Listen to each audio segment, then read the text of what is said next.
I was very fortunate to have my mom around for my early years of development as a reader.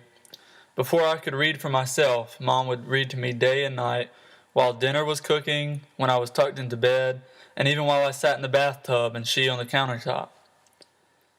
Of all the children's books she bought for me, the one that sticks out in my mind is Mike Mulligan and his Steam Shovel.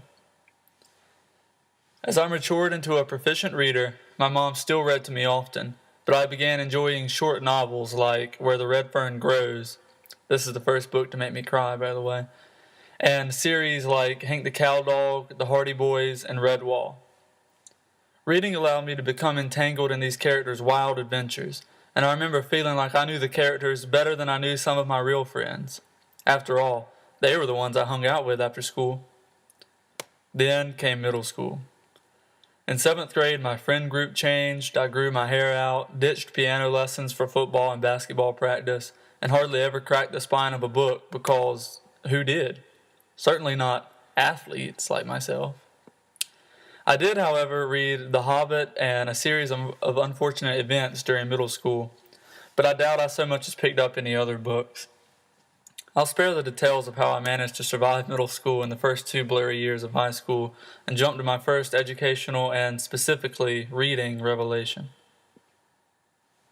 My high school English teacher showed me that there was more to reading than just reading.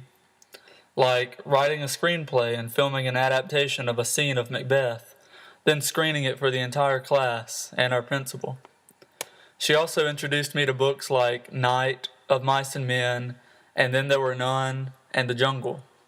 I ended up keeping The Jungle and several other books that she let me keep because I showed so much interest in them.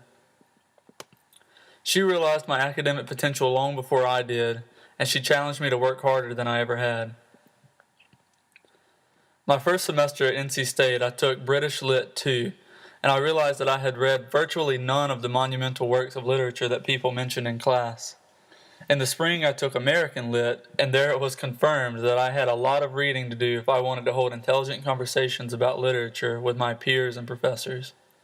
So I began reading ferociously. Hemingway, Bradbury, Wells, Kafka, Faulkner, O'Connor, Vonnegut, and I soon realized that I not only liked reading fiction, I loved writing it. Over the past year, I've enjoyed reading books and essays on the craft of writing fiction, fusing my 2 greatest passions. My most recent foray, however, has been into the realm that I have yet to explore in much depth, science fiction. Frankenstein, War of the Worlds, Asimov, and Heinlein.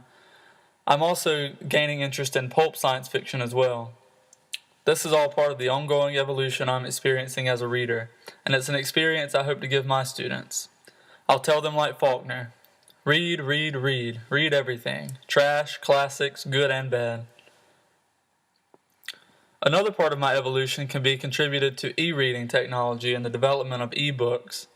I've been able to read classics like The Strange Case of Dr. Jekyll and Mr. Hyde, Maggie, A Girl of the Streets, and The Call of the Wild for free on my iPad. Considering the cost-effectiveness and convenience of e-reading, I envision tablet readers becoming a new wave in promoting literacy within our schools and empowering students to rediscover the fun in reading.